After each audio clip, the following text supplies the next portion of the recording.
Gede, and welcome. Let's take a gentle journey together, shall we? We find ourselves floating, suspended in the soft early morning air high above a very special place.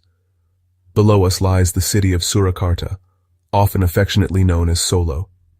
It rests here, nestled in the heart of central Java, a city that breathes history and whispers tales of ancient kingdoms.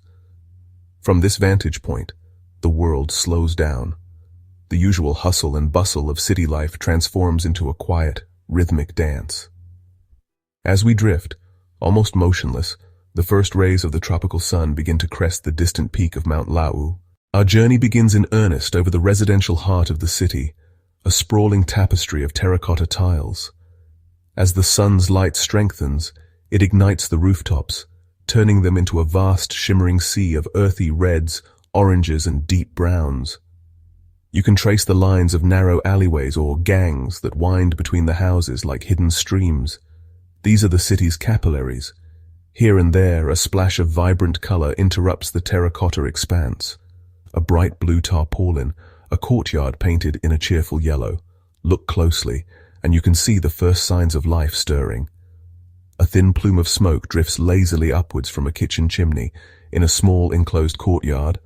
A collection of laundry has been hung out to catch the first of the day's drying heat, the colorful fabrics fluttering like prayer flags in the gentle breeze. Now let us turn our attention to the city's main thoroughfares, the arteries that carry its lifeblood.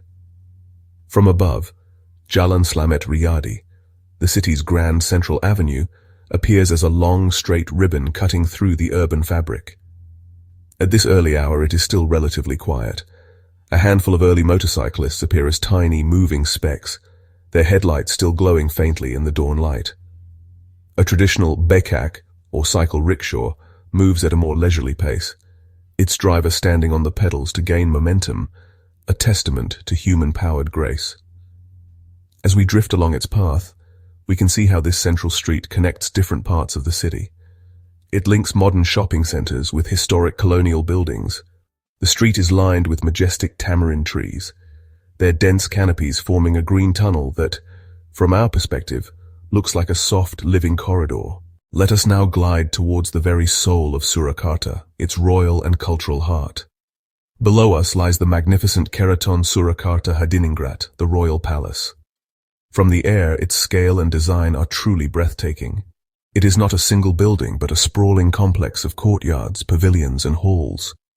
The roofs, with their distinctive joglo shape, rise in elegant peaks, their dark tiles a stark contrast to the whitewashed walls that enclose the sacred grounds, all laid out with meticulous Javanese cosmological planning. It is a city within a city, a serene and ordered world that has stood as the center of Javanese courtly culture for centuries. Directly in front of the palace lies the Alun-Alun Lore, the vast northern square. From our perspective, it is a grand open expanse of sandy earth. In the center of this immense field stand two ancient banyan trees, the Waringin Kurung, which translates to enclosed banyans. Their sprawling canopies look like two giant green umbrellas. The layout is a masterpiece of symbolic architecture.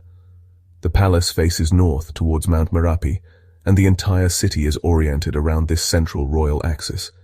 Even from hundreds of feet in the air, you can sense the deep spiritual and cultural significance of this arrangement. The straight lines, the perfect symmetry, and the deliberate placement of every element. Let us now drift eastward towards a hub of vibrant activity that is just beginning to stir. Below us is Pasar Gede Harjonegoro, the city's largest and most historic market. From the sky, its impressive structure is a landmark in itself, a unique blend of Dutch and Javanese architecture. The green-tiled roof, with its multiple tiers and central clock tower, stands out distinctly against the surrounding buildings. Even at this early hour, the area around the market is a hive of nascent activity. We can see trucks and carts laden with fresh produce from the surrounding countryside. The colors are astonishing. From our aerial perch, we see patches of brilliant yellow from bananas, deep purple from mangosteens, and every shade of green imaginable from the piles of fresh vegetables. The patterns of movement are purposeful and efficient, a well-practiced dance of supply and demand. The market is more than just a place to buy food. It is a sensory explosion. As we continue our serene journey across the city, our eyes are drawn to beautiful pockets of lush, vibrant green. These are Surakarta's parks and public gardens, tranquil islands of nature set within the sprawling urban sea. One of the most prominent is Sriwadari Park, a place steeped in cultural history. Observe the patterns within these parks. Winding footpaths appear as gentle, meandering lines, inviting leisurely strolls. Open fields of grass are perfect rectangles of emerald. In the early morning light, we might see a lone figure practicing Tai Chi, their slow, deliberate movements a form of graceful meditation. From the air, we can appreciate how these green islands are interconnected, forming a network of natural corridors that thread through the urban environment. The contrast between the structured, geometric lines of the city blocks and the organic, flowing shapes of the parks is truly striking. Let us now shift our gaze to the city's natural boundary and its historical lifeline, the Bengawan Solo. This is the longest river on the island of Java, and it snakes its way along the eastern edge of Surakarta with a slow, serpentine grace. From our aerial perspective, the river is a wide, shimmering ribbon of liquid silver. The riverbanks are fringed with a line of dense green vegetation, a wilder, untamed green than that of the city's manicured parks. This is where the city meets the timeless, powerful forces of the natural world. As we follow its course, we can see small fishing boats moored along the banks, their simple forms bobbing gently on the current. The bridges that span the Bengawan Solo are impressive feats of engineering, connecting Surakarta to the lands beyond. From up here, they look like delicate stitches holding the two sides of the landscape together. The sunlight dances on its surface, creating a million tiny, glittering diamonds. There is a deep, abiding peace in watching its unhurried progress. Our time above this gentle city is drawing to a close. As we begin to slowly ascend, the intricate details we have observed begin to merge back into a single, cohesive tapestry. The view becomes broader, more encompassing, and we are left with a powerful impression of a city in perfect harmony with itself. We have witnessed the interplay of nature and human creation, from the winding path of the Bengawan Solo to the ordered green of the city parks.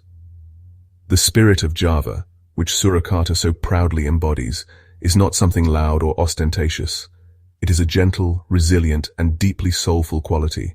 So as we drift away, back into the vastness of the sky, let us carry this feeling of serenity with us.